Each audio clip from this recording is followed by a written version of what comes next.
Now, if you remember, the primetime players were supposed to be the people that challenged Kofi Kingston and R-Truth for these, and then they decided instead of doing a Kane versus Daniel Bryan match, they would team them up as Team Friendship, Yeah. and that they would challenge for the title. So they did a little thing where primetime players were pissed off, saying that they deserved the title match and all that, which actually came into play with the whole Rey Mysterio and Sin Cara thing, and that's actually going to get kind of interesting. And I have to throw a little thing out here, since we're talking about the tag team titles and stuff. I kind of have to eat my words a little bit. For the longest time, I ran down Titus O'Neil as like the worst person in the company, like over and over and over. It was NXT, just eliminate this guy. Why is he back on NXT? I'm stopping watching Redemption because Titus You O'Neil. verbally raped him. You did I verbally rape him. I hated Titus O'Neil, and I even up till like 2 weeks ago, it was still like Titus O'Neil and Darren Young are shit. I don't like Darren Young either, but it was like, oh well, AW is gone now. It's just the two shitty guys and all that. I have actually gotten to the point now over the past week or so where Titus O'Neil has surpassed Darren Young, where now the weak link of the team is Darren Young in my mind. Well, yeah, because Titus is the goofier, better character. Yeah, The by dog far. bark is gold. And he's actually gotten so much better on the mic in comparison to Darren Young. He hasn't advanced at all. Whereas Darren's been the same since he was that no name in Nexus Right. like 2 years ago, so and yeah, Titus, he has charisma. It was It's the WWE you know box where they were talking about what's the one song that you never want to hear again. And Titus O'Neil starts talking about the R-Truth thing, and he's like, people over there, people out there, and all this kind of stuff. And I was like, oh my god, I'm actually fucking laughing at this. I'm not laughing yeah, at that. he's one goofy motherfucker, man. And when they did their little promo on Raw where they were saying like, we're gonna take everything now and all this kind of stuff, and Darren Young's just kind of like, yeah, what he said, like, Yeah, it was. yeah, It was literally. You could find that he's embracing the goofiness now instead of trying to take himself seriously. So he's relaxed a bit more into his character. Whereas Darren Young's like, yeah, yeah, yeah, yeah, he's struggling. So yeah. I just kind of wanted to throw that out there for the people that say that I never admit I'm wrong or anything like that. Titus O'Neil, I'm actually okay with him now. I don't want to Well, see him in the fucking world title or anything like that. He won't ever make it that far. He'll be lucky if he gets a mid-card strap. But, as a tag team guy, like if they're going to be a permanent tag team, I'm all for it. He's fine. He's fucking hilarious. yeah, no, you should never ever move up the ladder on the mid card slot. Keep him as a tag team, and if you're not going to, release him. Right. As far as I'm concerned. So anyway, Prime time players should stay as prime time players. right. So anyway, the tag team championship match itself was Kofi and R-Truth against Team Friendship, and Team Friendship wins the title because of Kane being pushed off the top rope. An accidental win again. They Yeah. accidentally won the number one contendership in similar fashion, and attacking the other person again helps them win the tag titles. Like the match. It was a pretty decent tag team match, I'd say. I gotta say one thing about it though. I think if this wasn't funny, I would fucking hate it, like with a passion, because it's ridiculous. I hate it when they do stuff like this, where it's like these two are tagged up just because they're in a feud with each other, and then we give them the titles. And Kofi Kingston and R-Truth were terrible tag team champions, but the only part that's saving this is the fact that Daniel Bryan and Kane are saving this entire idea. They're making it funny enough that I don't care that they're the tag team champions. And Tag team yeah, champions. exactly. A good point in that is the I am the tag team champions thing, which I was laughing my ass off on because it's so stupid. I mean, it's ridiculous, but I had to laugh because it's just. This whole angle post SummerSlam with anger management and everything could have bombed absolutely terribly. Without a doubt. Like, so bad. But everything has just worked. Yeah, even when From they the dodged comedy Trouble in segments. Paradise, and Kane's like, Daniel Bryan's like, what are you doing? And he's like, he's going to kick your head off. Like, everybody watching the pay-per-view around me was laughing at that. It's a simple thing, and, it was funny because of this feud. Like 'Cause it was just really arrogant about Like, what they I, was I would go doing. as far as to say with everything that's progressed and them being a tag team, it kind of reminds me of, do you remember Benoit and Angle Oh yeah, in yeah. 2002?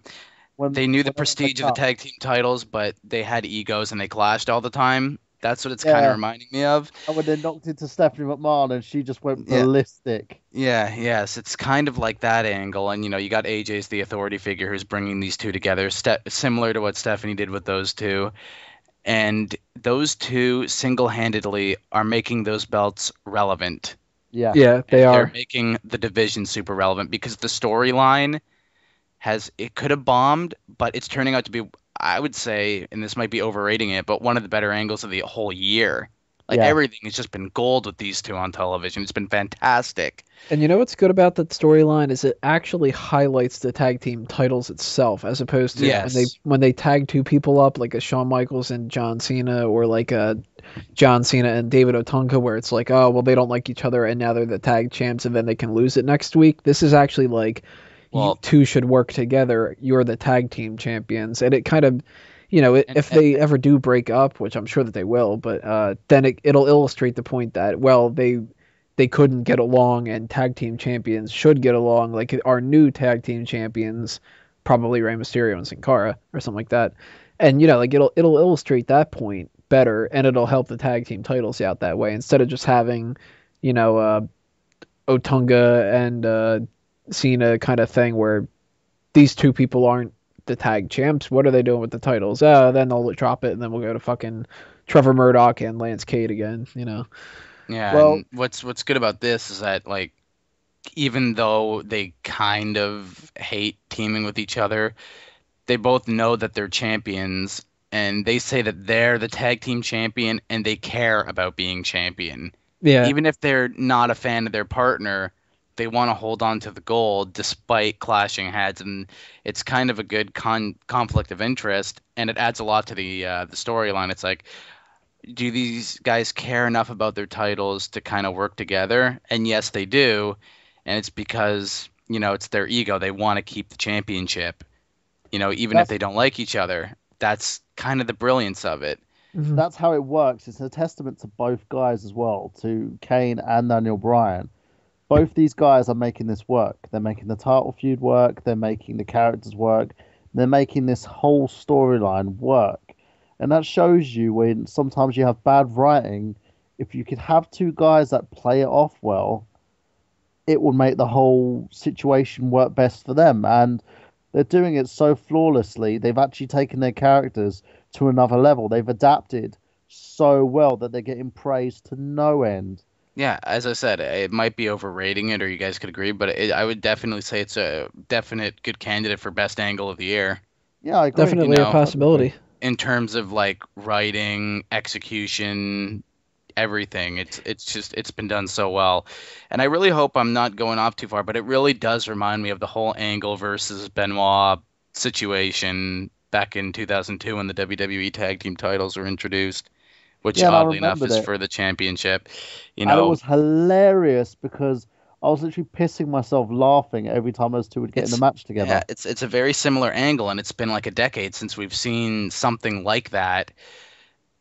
Two guys who clash heads and butt heads all the time, but man, they know they got a championship and it's prestigious, and they think that they're singly the champion, and they have to reluctantly work together to keep each other's belts. That's brilliant. Yeah, And just the anger management comedy stuff on top of that's good for laughs. Everybody's playing their part perfectly. The match was a solid tag team match. It wasn't match of the night, Mm-mm. but it was definitely the second match behind the main event where the crowd was the most invested, and Right. that's when you know an angle's paying off. well, also the fact that that tag team angle is going to be a main event on SmackDown this week. Yeah, that These says a lot. guys are actually going on top of the card over the world champion.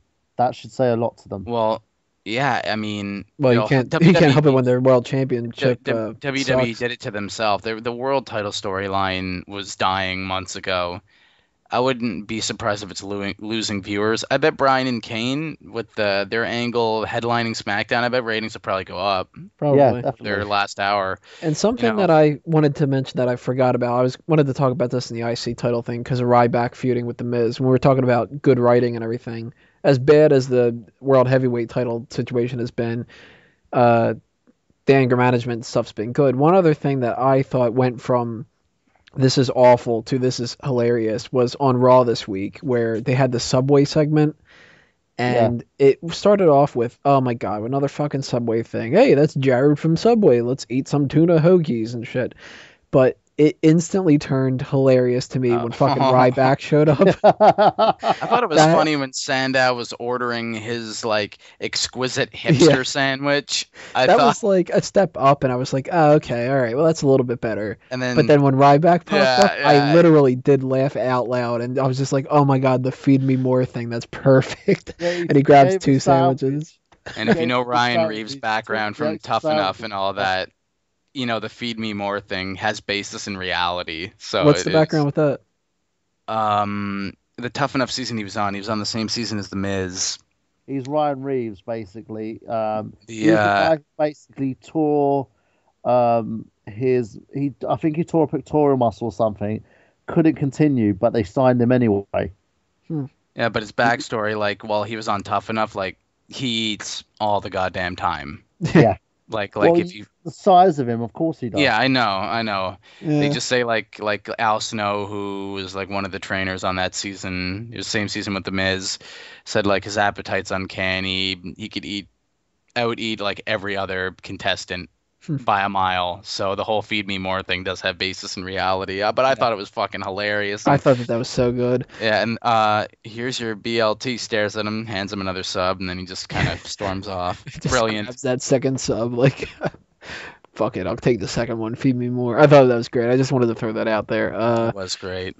But out of the tag team title thing, I really hope that they stick with what they're doing that's working, and I really hope that they break up Kingston and Truth. I don't want to see them tagging anymore. I would say that I want Kofi Kingston to turn heel, but they need a babyface now in so many different ways on both the mid-card and the main event. So it's not the time to do that unless you turn 5 other people babyface. And what's sad about that is Kofi could be so much higher where he is now if they would have continued his push from 3 years ago. Right. Yeah, like can you believe that 3 years ago he was having one of the most talked about feuds in wrestling with Randy Orton?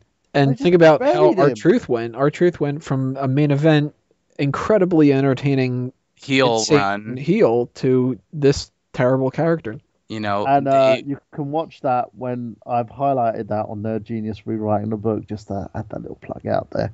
Episode 1, the Awesome Truth versus episode only. It was episode. Well, I'm gonna do a second episode. That is coming. But yeah, the Awesome Truth versus CM Punk. The Rock and no, it wasn't Rock and Cena. Was it Rock and Cena? Or was it Rock and Cena? It was Rock and Cena. I gotta rewatch that episode. Yeah, it was the Rock and Cena.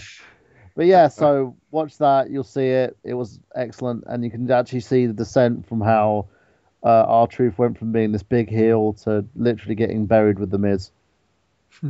Except his face. All right, well, next part we're going to talk about the Randy Orton and Dolph Ziggler match, and then we'll move on to the Divas, and then the 2 main heavyweight titles.